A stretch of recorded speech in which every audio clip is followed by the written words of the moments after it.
नंतर waves,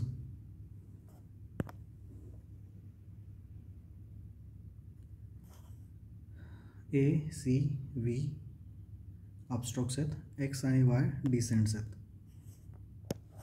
A is for A is atrial contraction आणि C is contraction of right ventricle, isovolumic contraction आहे tricuspid. C for cusp असं घ्या, A for atrial, C for cusp, तो close cusp in हे होतो. X for relaxation आर्टेरियलचा, तर except C all events are atrial. Cusp सोडले तर बाकी सर्व ॲट्रियाचंच आहे. मग X dash descent, ventricle pulling tricuspid wall down, जाऊ द्या. नंतर V is for venous filling, passive filling. Y is for descent, tricuspid wall open झाला की एम्प्टिंगसाठी, वाय इज फॉर एम्प्टिंग. तर याच्यात त्याने व्ही सोडलं तर सर्व दाखवलं आहे. A is atrial contraction, X is तुमचं पॅसिव्ह फिलिंग फर्स्ट, आणि मग व्ही आहे ते रिलॅक्सेशन आहे, right atrium relaxing and feeling.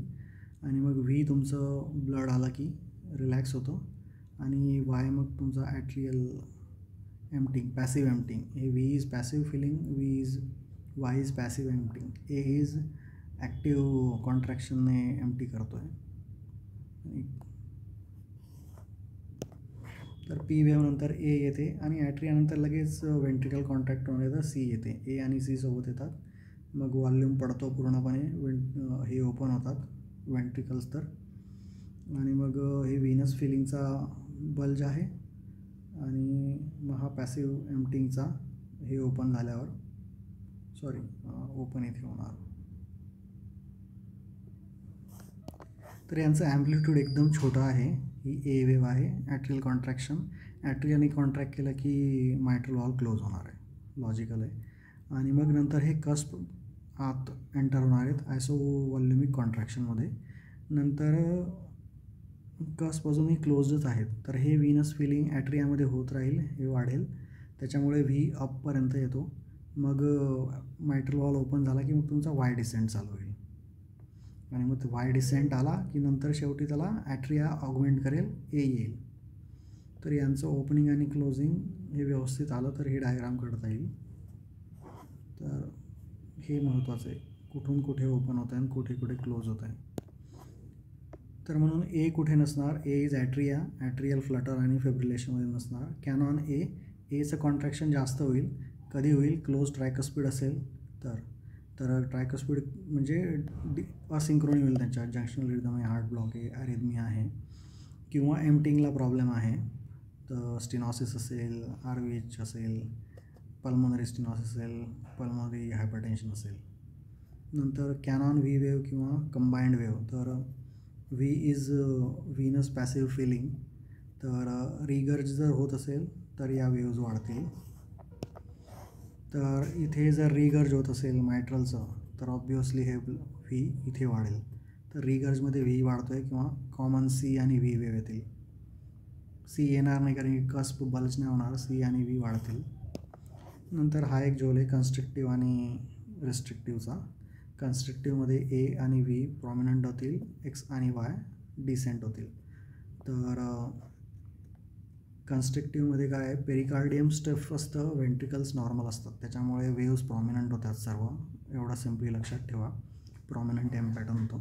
रिस्ट्रिक्टिव्हमध्ये तुमचं बाहेरून प्रेशर आहे, त्याच्यामुळे एक्स डॉमिनंट आहे, परंतु व्हाय जो आहे तुमचा तो कमी होऊन जातो. तर टॅम्पोनॉडमध्ये तो व्हायला एम्प्टी होऊ देत नाही, तर व्हायचा डाऊन स्लोप कमी होतो. एक्स सगळीकडे डॉमिनंट आहे, तर हे त्यांचं डिफरन्सिएशन आहे. थोडंसं थेरॉटिकल आहे, ते इमॅजिन करावं लागतं आहे. तर याच गोष्टी पुन्हा इथे दिलेल्या आहेत. नंतर मग या काही गोष्टी एक्स्ट्रा आहेत माहितीमध्ये, नाही वाचल्या तरी चालतील. एक्सटर्नल आहे, नंतर फिमोरल आहे, नंतर पिक लाईन आहे. पिक लाईन फक्त डायलिसिस करता टाकायला नाही चालणार, कारण की अप्पर त्या वेन्स फिस्ट्युलासाठी लागतील. आणि बेसिलिक चांगली आहे, सिफॅलिक छोटी आहे, 90 डिग्रीला एंटर करते. आणि ब्रॅकियल चा प्रॉब्लेम आहे की ती दिसत नाही, पाल्पेट होत नाही, USGने टाकावं लागेल. आणि पी-लवे टेक्निक आहे किंवा मॉडिफाईड सेल्डिंगर टेक्निक आहे. तर सेम कार्डियक परफोरेशनचे चान्सेस आहेत.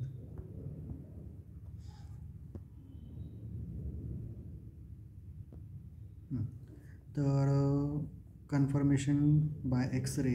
तर carina is always above the pericardial reflection. तर पेरिकार्डियल रिफ्लेक्शनच्या वर पाहिजे, तिथे तुम्ही फोडाल तर टॅम्पोनॉइड येईल. हा फंडा आहे त्याच्यात. तर करायना नाही दिसला तर T4 T5 स्पेस दिसला पाहिजे.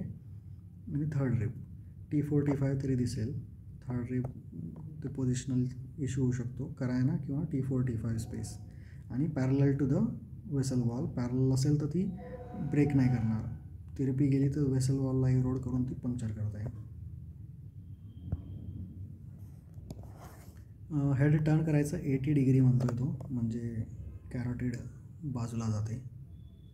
आणि ट्रेंडलाईन बघ 15%. थोडंसं हेड एलिव्हेशन जास्त नाही द्यायचं, कंजेस्टिव्ह सिम्पटम्स वाढतात. आर्टिरियलमध्ये ही डायग्राम काढण्यासारखी आहे, ही पण.